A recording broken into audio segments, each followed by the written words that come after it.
Welcome to Wisconsin Facet Self-Advocacy webinar for Wednesday, October 20th. This is Branding Yourself for Employment. We want to thank you all for taking time out of your evening to join us to learn some really vital and timely information regarding something everybody wants to do, which is work in order to have a purpose and make some money and be successful in life. So I'm very pleased to welcome Megan Rindle from the School District of Elmbrook as our guest presenter today. And I will turn it over to Megan to introduce more of herself and our agenda for tonight. Okay, thank you, Matthew, and thank you for having me here. Can everybody still see you? Or still see me? Yep, we see your screen. Okay. So welcome. We are going to talk tonight about self-advocacy and focus on branding yourself for employment. The agenda for tonight is introductions, and we're going to start talking about the job search. So when you're actually looking for a job, that's what we're going to focus on. What's your brand? What are places and people to talk to when you're looking for a job? I'll touch a little bit on resumes, tips and tricks, and then talk a little bit about the job interview itself, what things you can do or people that you're supporting can do to prep for that job interview, including an elevator pitch. And then the final thing we will talk about tonight is the actual interview and some follow-up tips to that interview. Matthew, is there a way that I can get rid of this little box? So it's not, if I hit quit, I'm afraid it's gonna log me out. Is that what's gonna happen? That is, what little box are you referring to? The little X yeah. Are you not seeing in the upper right of my screen? I have the go-to webinar information. Yeah, you can minimize it. Along the top left, there should be a minimize. Oh, I think I just got it. Okay. Yeah. Thank you. All right. So I want to introduce myself. I'm Megan Rindle. I have been a transition coordinator and special educator in the state of Wisconsin since 2003. I have a passion for helping young people, specifically those with disabilities, specifically around employment. This could be part-time jobs or helping students and individuals kind of find what maybe their passion is in life for more longer-term careers as well. For the last 5 years, I have taught career employment opportunities or work study for all students in the Elmbrook School District. So taught these subjects for all students. In addition, I've been involved with partnering with various educational agencies and organizations in the area to develop educational opportunities similar to what we are going to be speaking about tonight. So it's a little bit on my background. So we're going to skip over this slide for here, but hopefully those listening may include self-advocates, individuals that are looking for jobs, parents or guardians or educators who are supporting individuals in this work, or agency or organizational members who might be looking for some tips and tricks to support their members with, or anyone else. So when I'm speaking tonight, when I'm sharing resources, I will try to remember, everybody's coming to this with a different lens. But the biggest thing I want you to leave with is just some resources to refer back to.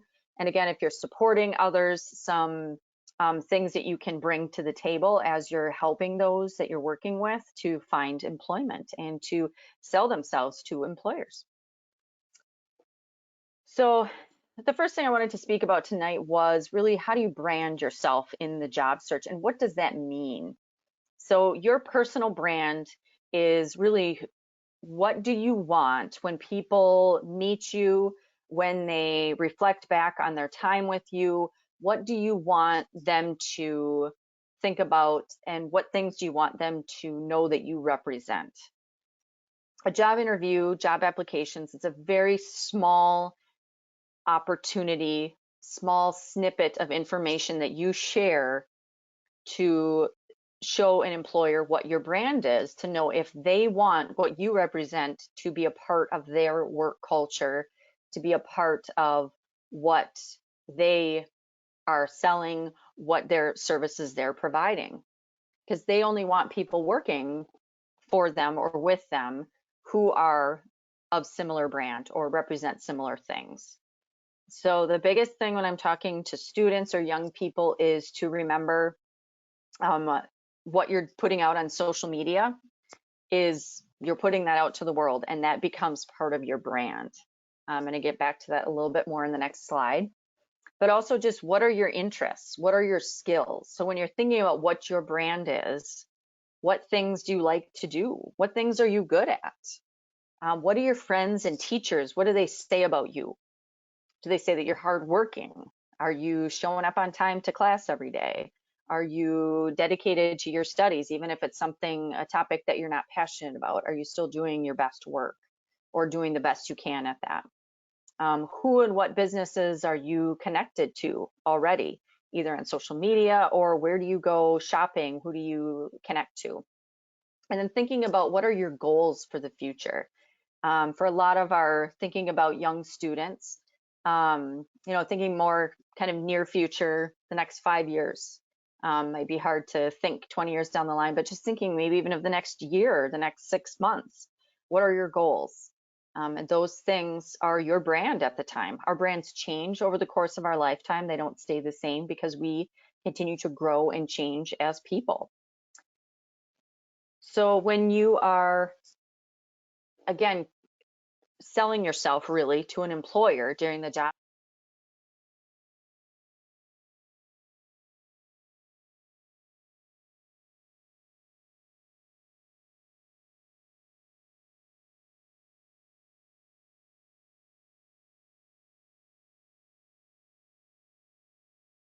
thinking about what are your interests, again, what are your skills, what are your friends and teachers saying about you, and again, what businesses do you shop at, what things do you connect with in the community? Are you, a big Bucks fan, and are you connected to the Milwaukee Bucks on social media, or do you have season ticket package, or does your family have a season ticket package? Same thing with the Brewers, or maybe with the local theater company, or with the Milwaukee Symphony Orchestra.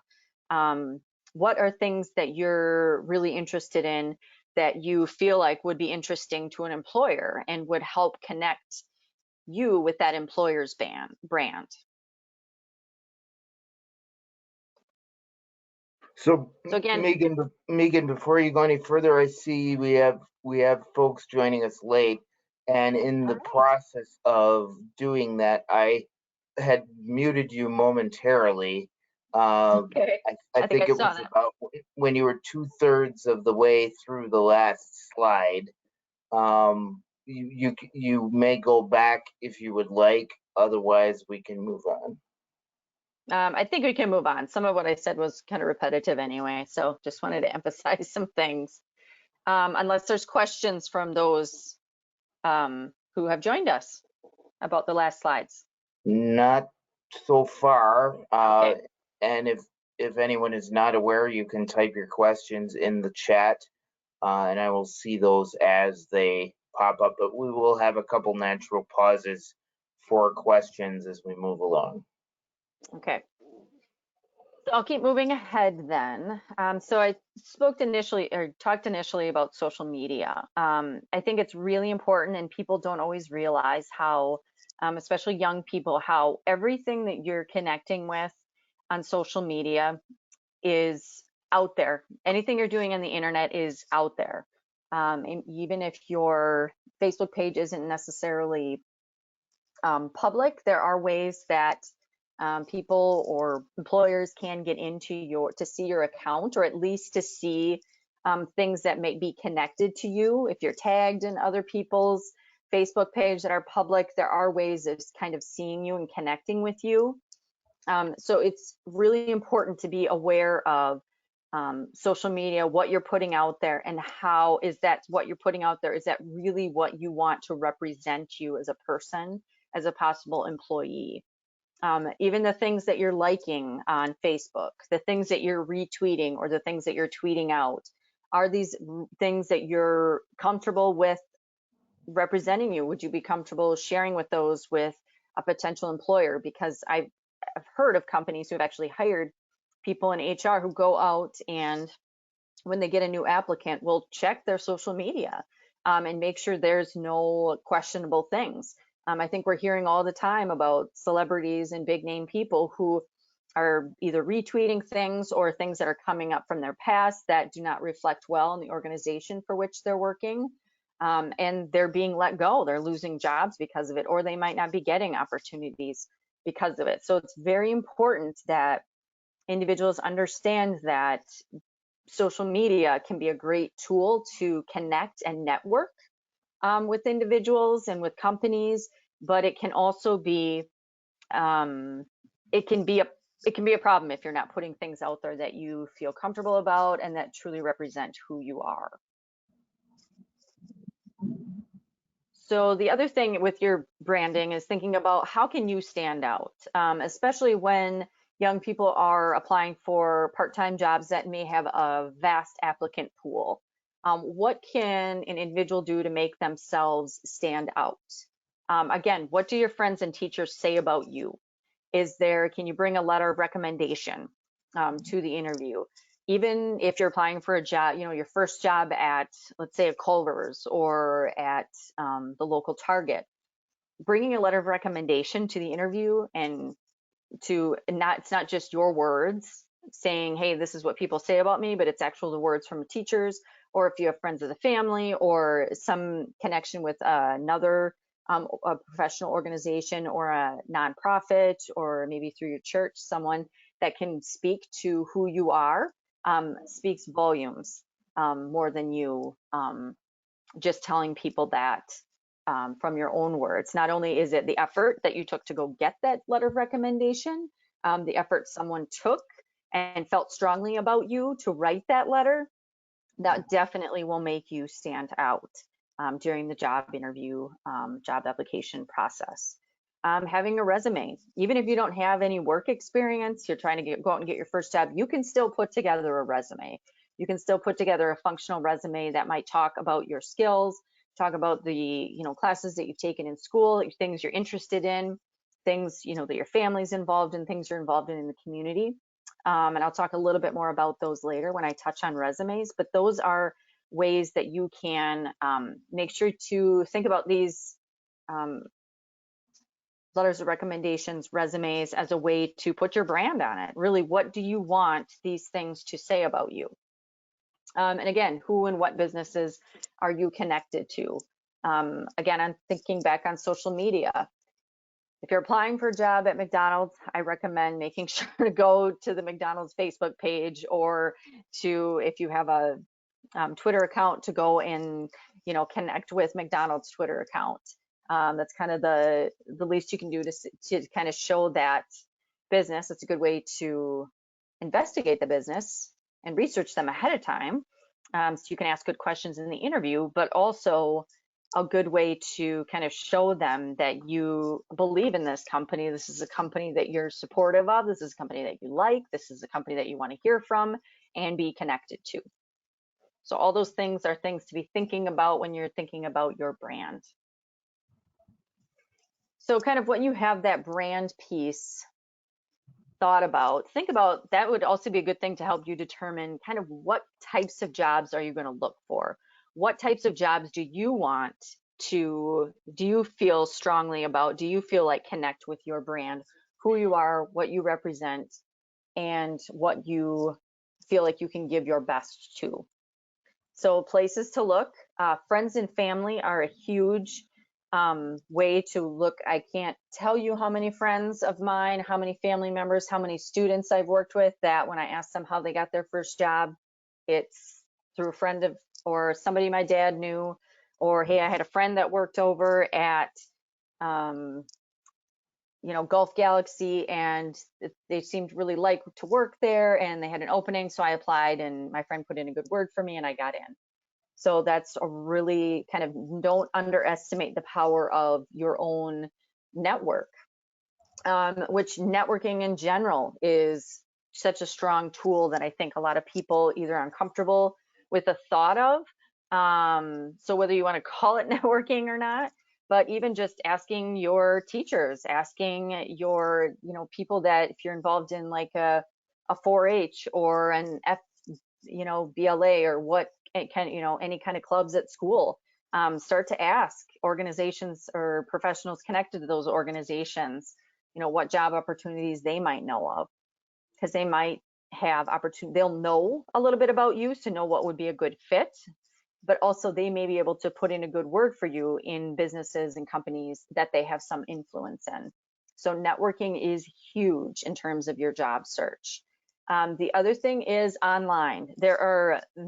You can just Google search, go straight to particular businesses or employers' websites and see if they are currently hiring, doing Indeed, and just doing general Google searches. I didn't want to give a lot of specifics because there's just so many out there, but so just generally looking online. Right now, I think pretty much everywhere you go that hires hourly employees has a sign out front saying that they are looking for employees. So even just walking in, places that you shop, eat, places that you just go during your day to day. Again, those are all places that, must represent or that you have a strong feeling about in some way.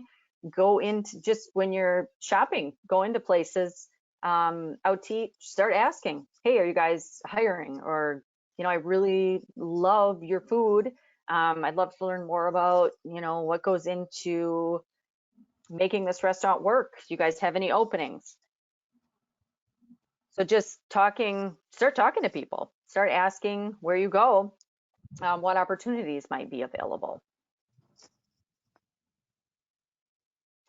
I did want to mention, so there are some supports available if someone has a disability and needs some extra support to find work. The Division of Vocational Rehabilitation, in a nutshell, is an agency that supports individuals with disabilities find and maintain employment. This could be helping them find their first part-time job to get some experience, or it could be helping them kind of figure out what that long-term career might look like for them. They offer vocational evaluations, job coaching, if an individual needs some support on a job. They contract with agencies to provide that support. If an individual needed help with practicing job interviewing or access to figuring out how to find that first job, they can offer support with that. They also have some incentives for employers to offer temporary work experiences to individuals so that they can try a job. That can be up to 3 months. So they offer a lot of good resources. So I just didn't want to, don't work for DVR, but it's just such a huge resource that I felt it needed to be mentioned. So I included in the presentation the DVR website, and then there's a couple of really nice videos that they put together. Just they're between 3 and 5 minutes on YouTube to explain a little bit more about DVR and the eligibility process, in case anybody is interested in that. So any questions on branding, job search, or DVR? I can do my best with the DVR questions. We will give our participants a moment to type before we go on.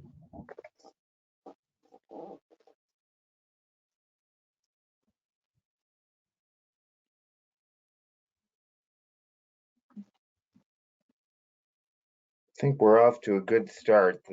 This section is going to kind of set up the rest of the presentation, so I suspect folks might kind of still be processing this a little bit. But we'll take you to the next step now. I am not seeing any, so you can go ahead.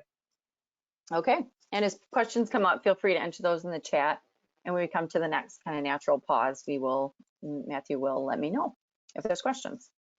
So I wanted to touch a little bit about okay, so once you've been searching for a job, having a resume, again, even if you are an individual who doesn't have a lot of work experience, you can still have some type of resume.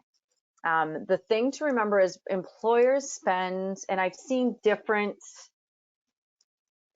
time frames, but kind of 12 seconds is the average of what I've seen from different studies and from the Workforce Development Center. So the biggest thing is I put this up here is because I want people to know, or just to know that employers aren't digging into the details. They're not reading all the specifics in a resume, not necessarily. So really, when you're putting together your resume, think about what are the things, if somebody was just taking a quick peek at your resume, what are the things that you want to stand out? What are the things that you want them to see? There is, as I mentioned before, if somebody does not have a lot of work experience, you can put together what's called a functional resume, and that resume will again speak to skills, interests, maybe more informal experiences that someone had. So maybe just to talk about, I'm a member of this 4-H club, I'm a member of, this church, I'm a member of, or, I attend, I'm a member of an archery club, whatever that might be, that doesn't feel like a professional experience, is still something that you can put on a resume to let people know about you. Because even being involved in those organizations, you still have to, again, you have to, show up on time. You have to be, it's something that you're doing some networking or doing some socializing in, so that helps with your people skills, which almost all jobs require some level of people skills, some level of interaction. Some level of organization to make sure that you're, getting where you need to be, that you're staying in communication, and that you're organized enough to have that a part of your daily, monthly, yearly experiences. So all of that stuff can still be put on a resume as a start. Some other things, some other resume tips, whether it's a functional resume or more of a chronological professional resume, is you want to keep it to one page. That kind of ties into the whole thing where an employer will only spend about 12 seconds on a resume, is you want to keep it short. You also want to have the sections very clearly marked out. So if an employer is looking at your resume and just needs to get quick information or needs to get very specific information, they can see where your sections, which we're going to go into, but where they're located, so they can quickly go in and say, okay, I need this person's contact information. Okay, that's very clearly right at the top. They can go in and grab it. You also want to have some type of goals on your resume. You can talk about, I'm hoping eventually to work in IT. However, I typically ask students or suggest that when students are putting together, or, your resume is a living document. So it's something that's going to change based on experiences and things that you're doing. But the biggest thing is with the goals, it should be tailored to what you're using it for in that situation. So if you're using it to, gain part-time employment at Walgreens, that's going to be one of your goals on there. You can still talk about your longer term goals on there and mention it if you want, but your goal with that resume is really to obtain, whatever position it might be at whatever company you might be looking at. You also want to mention, keep close to the top, your work experience. If you don't have any paid work experience, maybe you have some volunteer experience. It could be volunteer experience you've done at school, sometimes in classrooms that even students have work experience. Volunteer experience. So those things are important to mention, especially if you don't have a lot of work experience left yet. There are still experiences that you've had that can demonstrate your work skills, or that can demonstrate that you have some level of work skills. I tell all my students, their first job in high school, middle school, elementary school, college, is to be a student. So talking about your education, if you want to mention any school activities or specific classes or clubs that you're involved in, those are all, again, you have to be organized. You have to have, halfway decent personal skills and social skills to be at school. Specific classes or activities can maybe tailor to your experiences and interests. So if you're applying for a job, let's say at, pick and say where you're going to be working as the cashier, talk maybe a little bit about the math classes that you've taken so that you kind of understand or have some basic understanding of finances. Maybe you've taken personal finance at your high school. You can mention that would be relevant to that job. So again, every resume should be tailored to the specific experience. Functional resumes are typically ones that are a little bit more open. But the biggest thing with the resume is to, again, you want to keep it succinct. You want to do bullets, short sentence. You don't want to do, shouldn't even say sentences. You don't necessarily want full sentences, short, kind of action-based terms to explain what you've done, what your education is, your activities, and classes. I do have a template for a resume that I shared with Matthew that will be as part of the handouts if that's something you want to use. I don't say there's one way to write a resume in terms of there's one, you got to have this section, then this section, then this section, other than just you want to have your contact information at the top, so it's easiest to find. I really say your resume is yours. So I tell my students, as much as I say, make sure this information, there's certain things to make sure you're included.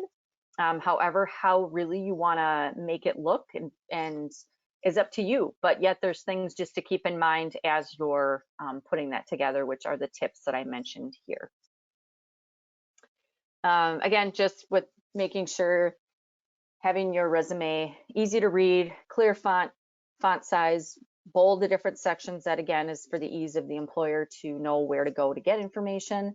The most relevant information at the top. That again speaks to that whole, employers are probably only looking at your resume from 8 to 12 seconds. So make sure that you're also make sure you're proofreading it. I didn't mention this, but make sure that you're proofreading it, making sure you have somebody else look at it to kind of thinking of these things so they can give you some feedback on it as well. So any questions on resumes? So while I'm giving our participants once again a chance to chime in the chat, since you brought that up, Megan, I will let them know also that if for some reason you were not able to download the handouts or cannot see them in the GoToWebinar program, you can email me and I can type my email address in the chat so that I can send that to you individually at the conclusion of the webinar.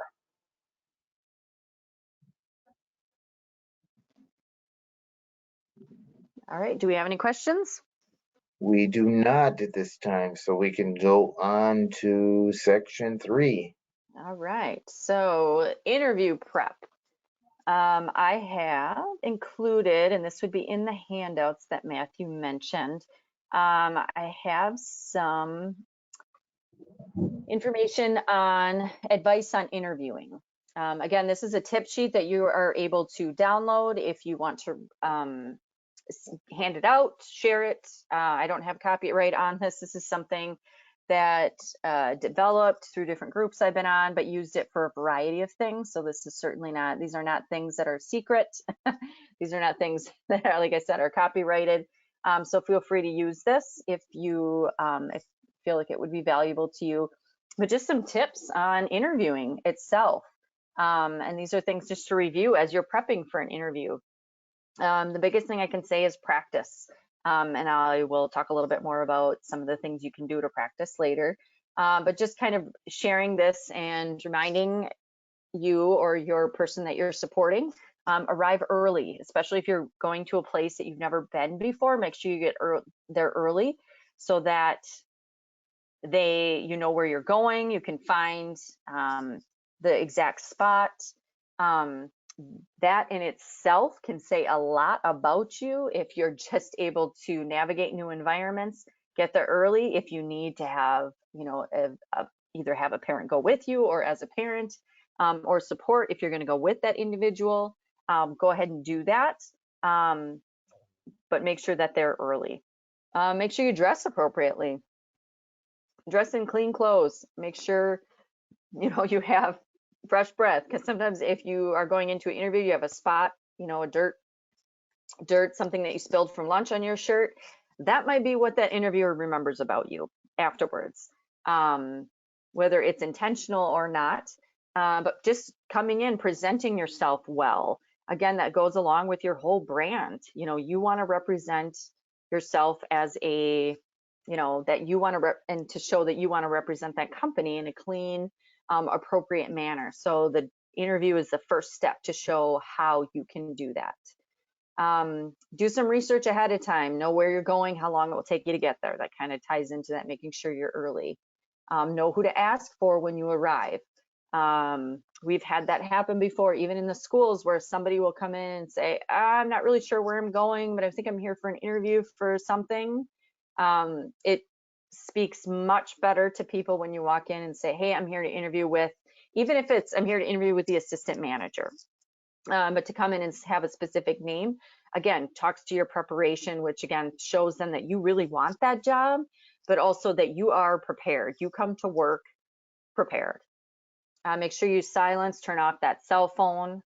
Nothing more annoying than a cell phone going on in the middle of a job interview. Again, wait patiently, don't chew gum or bring drink along. I think probably bringing a bottle of water isn't the worst thing, especially if you needed it for like a medical need. Try not to bring large bags or other things with you if you can avoid it. Again, if you need to bring things with you for medical needs, or other things are going on. I've had students that have had to run right from work or right from school to a job interview, have gotten dropped off, and had a bag with you. That's okay. Be polite and nice to everyone. Everybody that you meet. Don't just kind of take that extra effort with the person that you're interviewing with. Make sure you're using things like please and thank you. Those small things, or what seem like small things, can really speak. Again, that speaks well to you, speaks well to your brand, what you represent, and things. Those are the things that they might remember that you did, especially if somebody else doesn't do that, don't do those things. Firmly shaking hands, practicing interview questions. I'm going to share some more resources for that. Again, bring your resume and any reference information along. So if you have notes, I've actually had students that have really felt uncomfortable in the job interview process themselves, and I've spent a lot of time going through practice interview questions, and they've taken notes in. And they usually ask initially, say, is it okay if I use my notes? The employers that I've had them ask this of have loved that, because that really shows that they have spent time preparing. They really want to do well. They want to represent well, and also that they really want the job, and they're willing to, they were willing to prep, and they're willing to, kind of admit, hey, I need some extra support. I'm going to, I'm going to give you all the information I need, or that you need today. I really want to make sure that I'm sharing all of the good things that I've done, but I just need a little extra tool to do that. So employers have, not saying every employer would be, but the employers that I've had where students have asked to use notes have been open and very receptive to that. And then little things just during the interview. Look at your interviewer, use good eye contact. Don't fidget, slouch, or touch things on your interviewer's desk. If you need to, kind of put your hands in your pockets. Sometimes I have a tendency to move my hands a lot.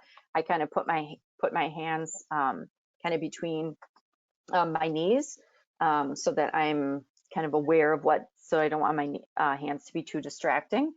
Pay attention to the interviewer, ignore other things that might be going along, or might be might be happening around them. Answer questions honestly, don't ever lie. You never know who knows who or what they've heard. So make sure that you're honest. Don't swear or use slang language, even if the interviewer does. Make sure that you're using language that's appropriate. Ask questions. If you don't understand something or you need more information to answer a question, don't hesitate to say, hey, can you clarify that question, or can you give me an example of what you're looking for? Again, that's really showing the interviewer you're willing to kind of put yourself out there a little bit, because you really want to give them the information that they need. Don't interrupt the interviewer. Avoid answering questions with I don't know or I'm not sure.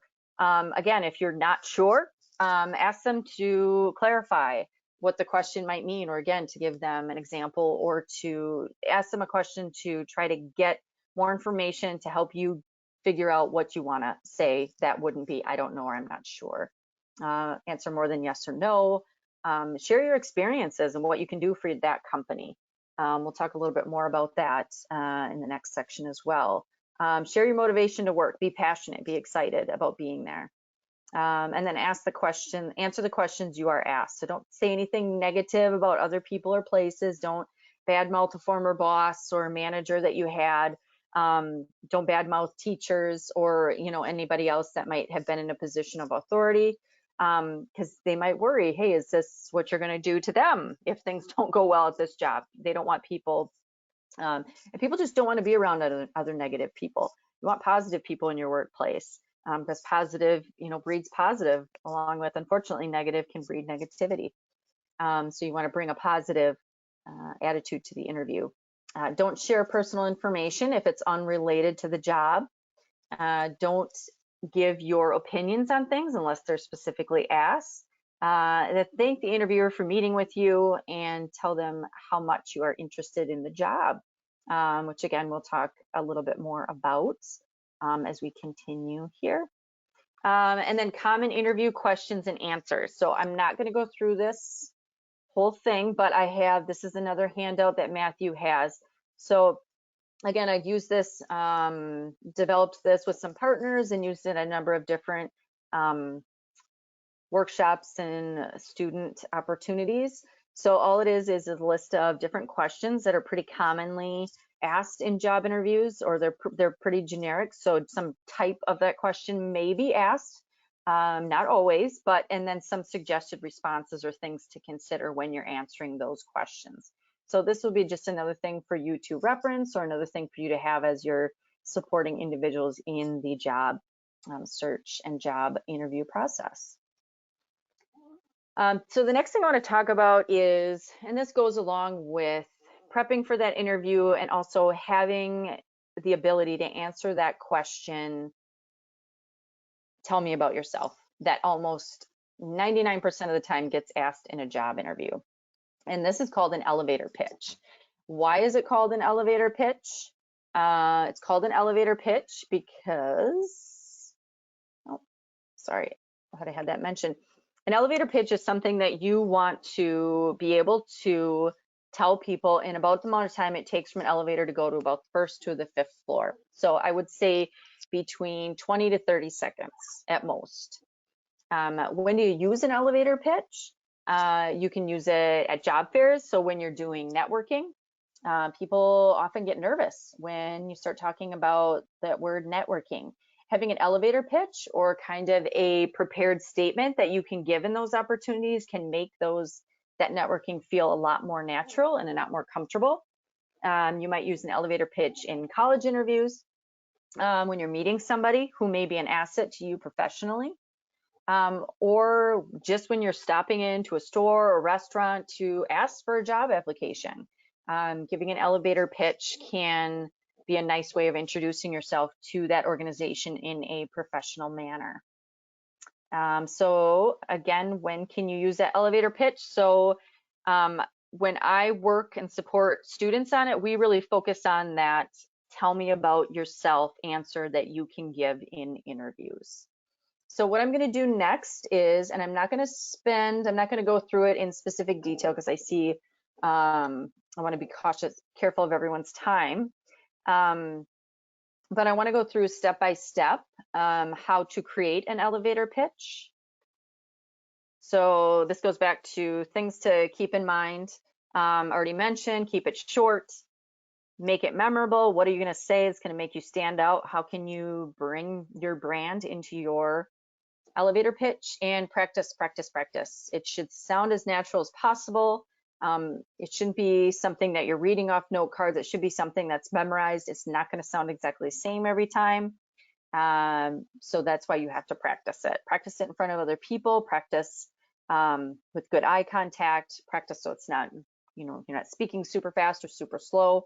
Practice. Can't stress that enough. So the first step, what I did, and there's a lot of different ways that I've seen that you can put together an elevator pitch. I've tried to simplify it down into 4 steps. So the first step is simply list who you are, talk about who you are and what you've been doing. So in terms of what you've been doing, it could be work or school experience or any other personal experiences that you're comfortable sharing. So it's a very quick, here's an example. My name is Ben Hunt. I'm a sophomore at Milwaukee Vincent High School. My favorite classes are those that involve computers or when I can work with my hands. So it's a very quick, this is who I am, some very brief demographics. So saying I'm a sophomore gives an idea of your age without telling them your specific age. I'm still, you're still in high school. This individual, when I was putting together this example, is somebody that doesn't have any work experience. So what they were able to speak about was some classes that they took at the high school that maybe not everybody coming in to this interview would have. So this was a way to try to get them to kind of stand out a little bit. So in this example, this student is applying for, young person is applying for a job at Best Buy. So this is step 1. Step 1 is 1 to 2 sentences on who are you. So step 2 is what makes you stand out from other applicants. So is there certain experiences or background you have that other applicants might not? What do you want them to remember after you leave? Again, talking about that brand.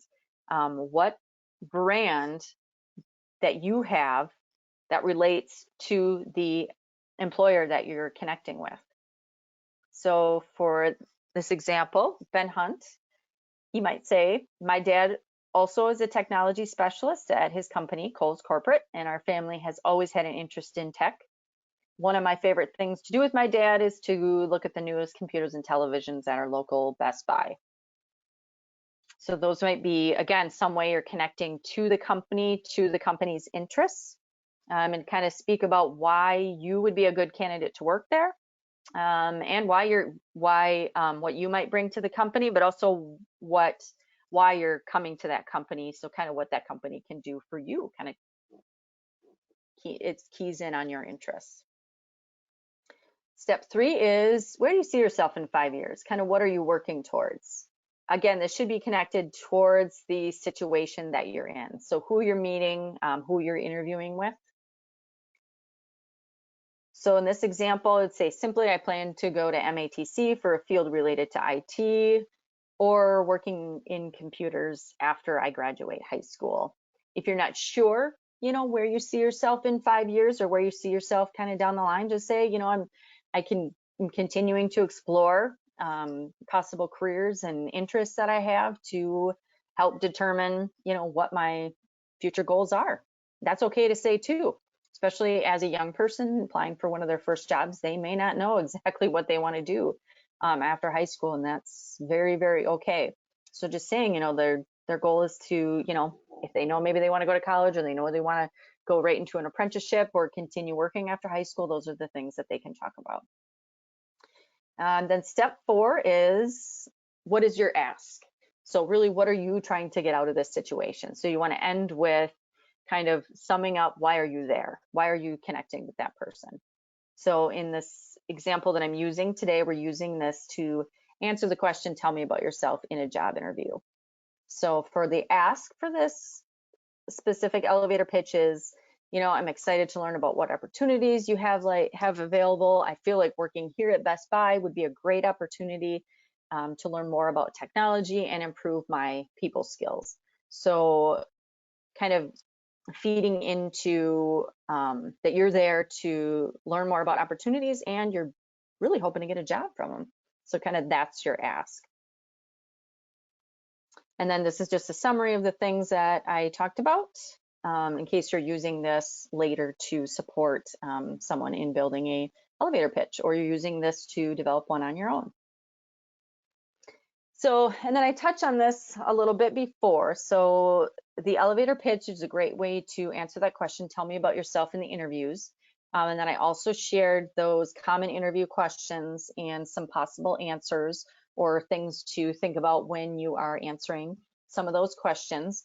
And then after the interview, do some type of follow-up. I know this sometimes can be uncomfortable, especially if it's a job, part-time job that is going to be your first job that you're starting for. But even an email or a phone call later, either later in the day or the next day, to say, hey, I just wanted to reach out and say thank you again for interviewing with me. And then maybe have a question, say, oh, I was just checking in, to see when I might be expect to hear from you, but have some type of, thank you after the interviewer, or excuse me, after the interview, I think is really important. This will make you stand out, especially if you're a young person applying for one of their first jobs. This is not something that everybody's doing. So even if it's, like I said, even if it's just a phone call, thanking somebody for taking the time to meet with you, that can really go a long way. Again, you want to show that you are really interested in this job, you really want this job, and all these little touches, although it might take a little bit more time and energy and kind of putting yourself out there initially, but they can really make the difference between setting you out, making sure the employer knows what your brand is and how strongly you want that brand to be connected to and connect with the brand of that business. So all these little things that I've talked about tonight can really make you stand out and help you get that first job, or second job, third job, fifth job. So that is what I have tonight. Anyone have any questions?